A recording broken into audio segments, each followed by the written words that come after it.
Jo Bertini, who is a new exciting addition to the gallery stable, is about to embark on an exhibition which traces her journeys through the Australian desert. This work captures the mineral and the spiritual aspect of this landscape, which in itself has a tremendous soul. Today we'll be going to visit her studio.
There's something really nice about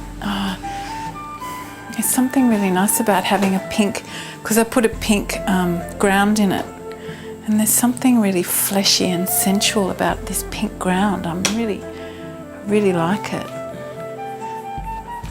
It's so kind of, I don't know, it's tender, really tender, and it keeps bringing itself out again. Maybe there is a sense of, never really thought about it, there being a kind of a femaleness to my paintings. I've never really thought about that, but maybe there is a sense of that. Oh, that's nice. Oh, now I'm really starting to work.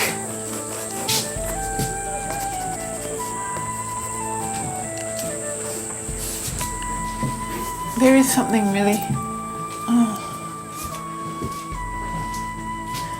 don't know what it is, having that pink foundation.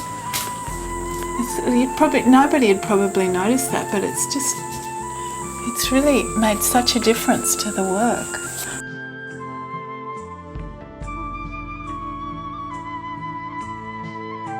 Well, I'm looking forward to seeing this picture. It's pretty spectacular. It's the last one for the show, even though, well, we didn't expect it. Well, no, I thought I'd done it. I thought I'd finished the show, so it's a total surprise. Yeah. Here it is. Wow. I know, I'm so pleased. You must be proud of that. I'm so pleased. You must be proud of that. Powerful. Oh, very powerful. Isn't it beautiful? Yeah. I'm so pleased with it. Yeah, that's great. It was so unexpected. It was a gift. It just sort of happened right at the end. Well, often the best things we do are the ones we don't try to do. It's the sense of being free, I think. Yeah. It's really one of the things that I've been struggling for, to have this sense of the desert, to have a real sense of the residues of the desert and the desert in verticality, like I was saying to you, without the sort of cliche of the orange and red sands, but having a sense of that, but having a sense of the geostratas that are built up over time, and even though they're built up horizontally, they run vertically, and especially when, with wind and with erosion from the weather and sand and rain and stuff, they just, there's this wonderful sense when you get out there of all the colours running down, especially if you walk along in the Gibber, or if you walk along in a big swale between two dunes. You have a great expanse in front of you, and it's quite strange because you get a sense of vertigo, so it sort of lifts up in front of you like a canvas, and you do have that sense of the verticality of the desert, but it's been so hard to get. It's just been really a struggle, but I did it. Yeah. So now I'm happy because I did it. This started years ago when I visited the Pilbara and Tennant Creek and all different desert places that I've visited in Aboriginal communities, and that sense of when you work with Indigenous people and Indigenous communities, their real sense of the sacredness of the land and how the land, I mean, it's so well documented in Australia now, thank goodness. But there were so many times that I'd be very hesitant to go to places. Like when I went out to Karajini in the Pilbara, which is Aboriginal, very Aboriginal sacred land, and these great gorges with emerald rivers and everything, you're hesitant to go to certain sites because they are marked on your mud maps, sacred sites, and please, you know, be very respectful. So you kind of think, well, should I even go there? Because, you know, they're sites of massacres or they're sites of incredible ceremony that we have no knowledge of. And I was thinking about the inherent sacredness of the land. And then the same idea that, you know, if you go to Palestine, if you go to Jerusalem, there's these incredible desert wars for thousands of years about this sacred land and how this desert is so incredibly holy, but to different people for different spiritual reasons. There are things under the land we don't even know about. Yeah, there are catacombs. There are incredible Christian catacombs buried under great Muslim cities. And there's that whole kind of concept of, you know, they dig up these cities to build new structures and they find these early Christian mosaics and tiles, and you think, whose holiness is more holy than the next person's? When I'm out there, obviously, I work in books and I use sketchbooks, and I just do these. These sketches that come straight out. Can you see that? Is that too fast? I mean, that comes straight out of the desert. They appear to be very simple, but yet they're so informative because they really are. They really are the bones of the landscape, aren't they? But the thing is, they're full of information for me. They're fast. They're really fast sketches, but they're full of, you know, for me, they're full of bits of information. That's a portrait of Robin Davidson, because I went out with Robin Davidson, the writer, the travel writer, the author. And it's just, so I work in sketchbooks, and then I do small gouaches in books as well.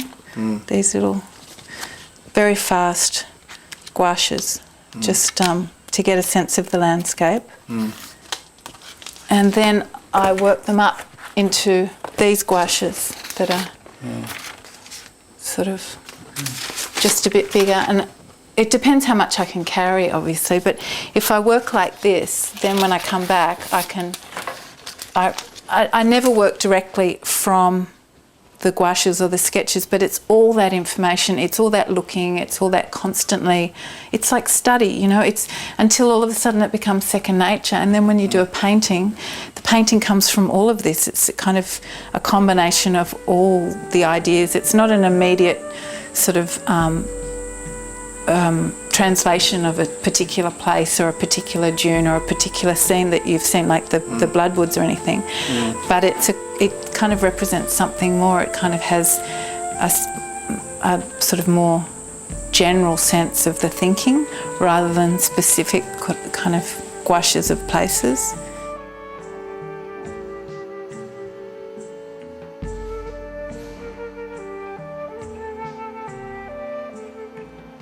It's funny because, you know, my family came from the desert. They came from Broken Hill.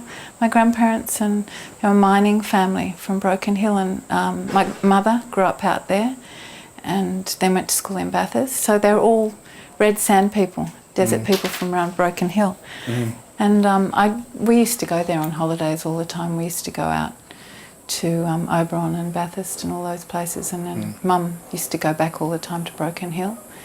And I think it's just, when I started visiting the desert about 15 years ago, when I first came back to Australia, and I started going into the centre of Australia, and I did some brown paper camels which have been framed. These are just a couple that are left over.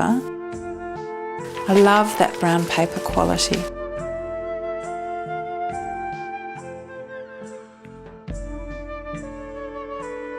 I did these camel portraits because we had 18 camels, so I promised Wilco, who's an 83-year-old man who came out with us, who has his camel Istan, and he walks in the morning and he rides in the afternoon. And Wilco was such an inspiration. and he's so completely crazy about camels. I mean, everyone's completely crazy about camels.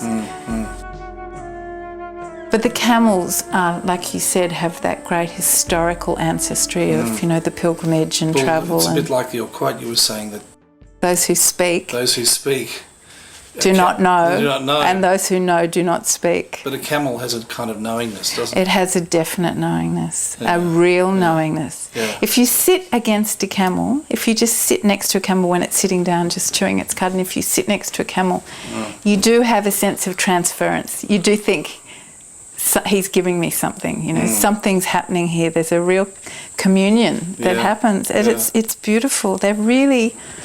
They're so gentle. They're so large. They can crush you just by leaning on you.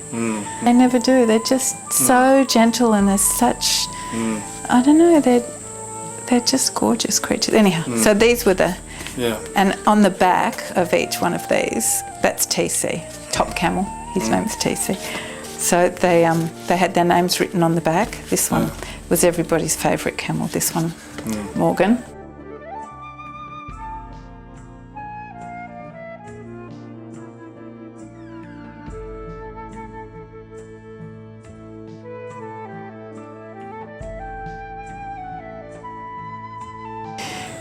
It's about reflection. I mean, it's when you're out of an urban consumeristic environment and you move into an environment where there's literally, you're living for a month with very limited resources, because it's only what the camels can carry. So it's literally water and food. You don't really have a change of clothes, so you wear the same clothes. And you live in a dry environment, so you're sleeping in the sand, no tents and none of this, just swag in the sand, just food, water and walking. It does become Zen-like. It does become, in a sense, you go to a place which is, it's about intrication, it's about the whole sort of oneness with nature. But there is something incredibly benevolent that I found in the desert. And there wasn't any sense of conflict or any sense of struggle or every time I've been out there, I've been out in a different way, whether it was on my own travelling or whether it was with camels or whether it was a companion or whether it was out in Indigenous communities working or any of those times that I've been there. It's always been, for me, something that has been, I felt so safe and so well protected, and so, not because I had infrastructure, but just the desert itself. I was never fearful, ever. It was always nurtured and benevolent and a beautiful sense of the sort of infinitesimal grandeur of the landscape that housed me. And so in a sense, what you're saying about the landscape and your work is that it's something that we need to become more part of if we're going to survive. Absolutely, absolutely. Well, there's the conflict. We need it. Like I was saying to you before, we need, the silver, the copper, the gold, the resources that the land provides. We need definitely to live from that. But we have to find a way that we can manage it so that it is, we also need the spiritual quality that it allows us and it gives us. And I think it's overlooked so often, especially now where there's this great sort of raking up of the land and building these new mountains, which are, copper and ore and gold and salt and all sorts of things that we harvest from the land. We have to find a way to come to terms with our own needs that are not just physical needs, but also, human spiritual needs. They really are. Because we are nomads. We always were. Yeah. And it's that walking pace and walking in the environment and just moving. You don't really have a destination. You're just walking across the landscape, and you really do become one. It all sounds like platitudes and cliches, but it's true. You do really get a sense of being a creature of the world and no longer being some kind of conqueror or being detached from the natural environment. You become really unified with the source of things, and it's incredibly spiritual, but it's also incredibly it gives you this great sense of reflection about really what it is that's fundamental to you and to your life, and what it is that is important.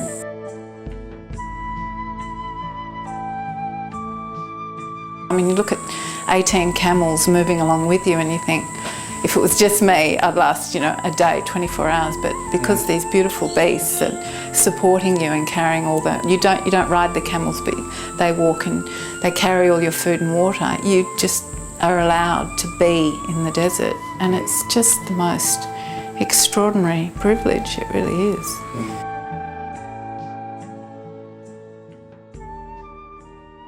Often Afghan and Aboriginal people would intermarry, even though they, it was never acceptable.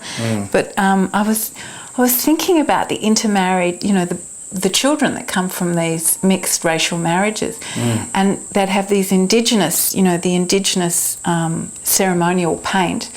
But then you'd have the sense of the Mehindi, the sense of the traditional henna design, if it was a girl child, And I was walking out there and I just found all these bloodwoods are the desert trees. They're a type of Australian eucalyptus, the bloodwoods, but there's lots of different ones in the deserts, that like the gidgee, the snappy gums and all of those.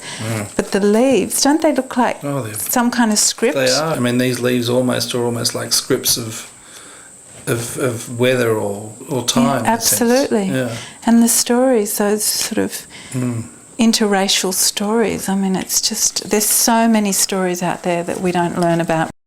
I've got to show you these. Look. No, hang on.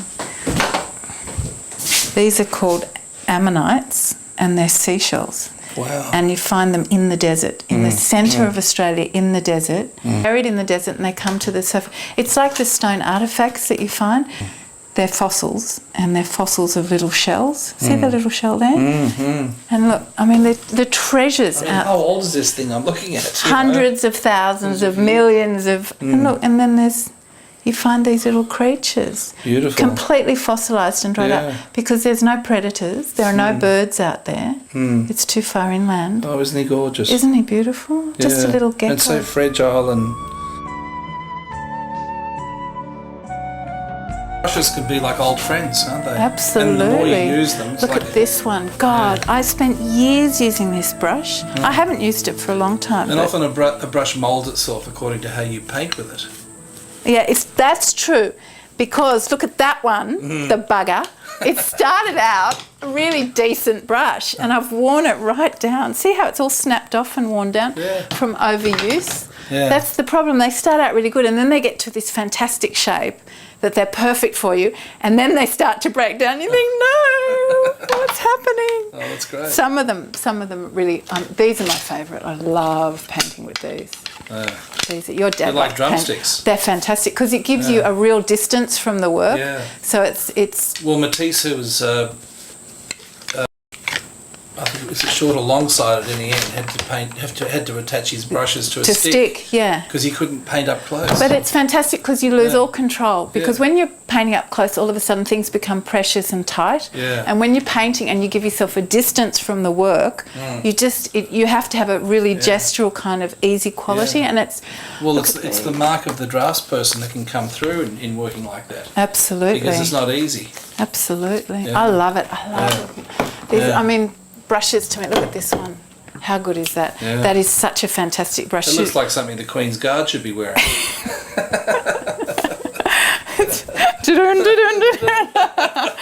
But they're just, I mean, my mother, when I was a kid, started me with the whole brush thing, and then my aunt, because my aunt's a painter, my mother's a sculptor and all. So all of these things, I just inherited this brush obsession and materials, whenever they'd give you something, they'd give you some paper or they'd give you coloured pencils. It became precious because they were the artist and they were saying to you, here's some paper, here's a pencil, go and draw. Yeah. And so all of a sudden you started getting your own kind of little art collection, and it's just, it becomes obsessive. You know what the best thing about being a painter is? It's the alchemy. It's the fact that you think, what would happen if I did that?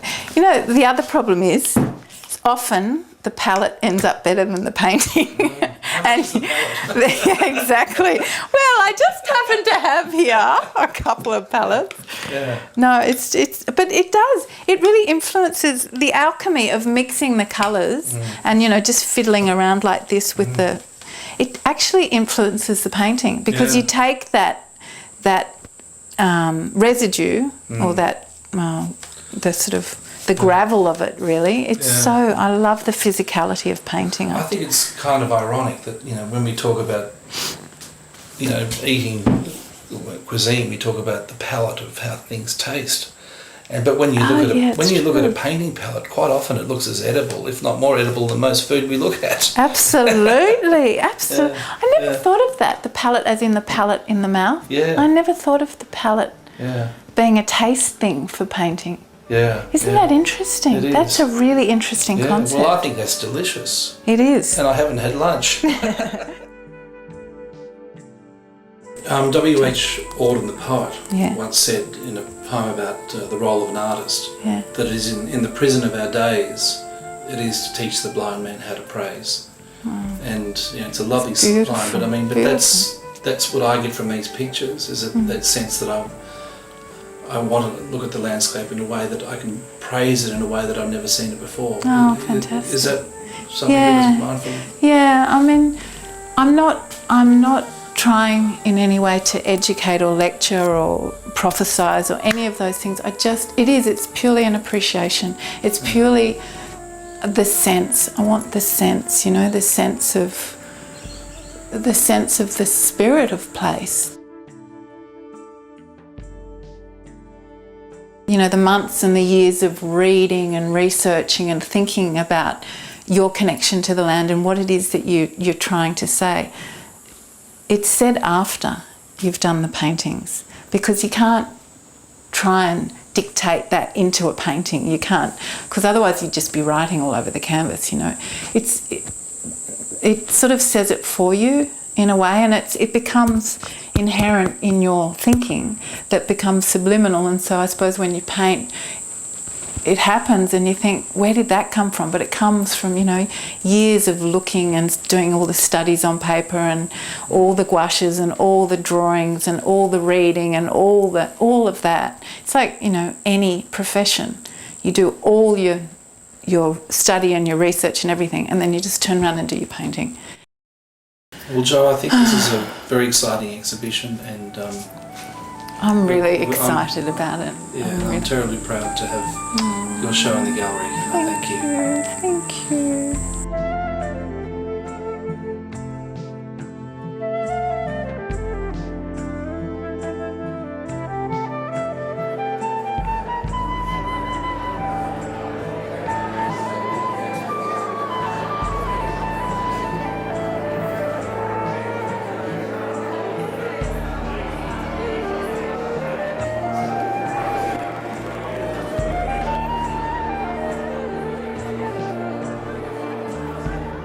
Fantastic thing when you see music get married to art. You know, it's wonderful when the arts come together in different mediums.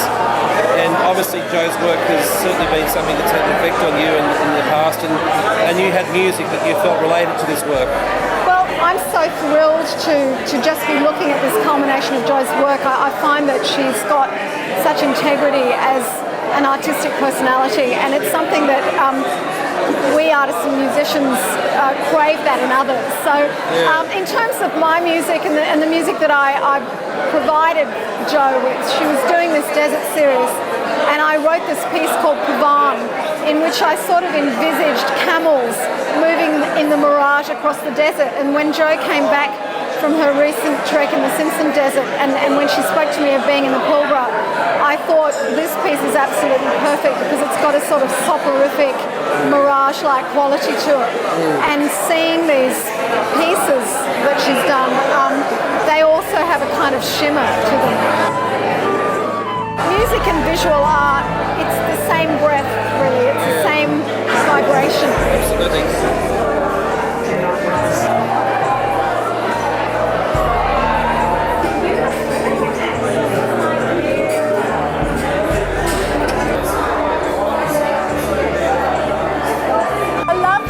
like this all together. Yeah. They just look fantastic. Yeah. And there's a continuity. Now I can see what I was thinking. Yeah. You know, usually I don't have room at home, so I do them and then I stack them.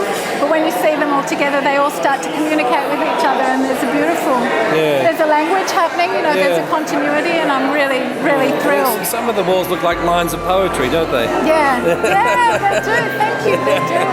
Yeah. Well, thanks again, Jo. Oh, no, thank you too.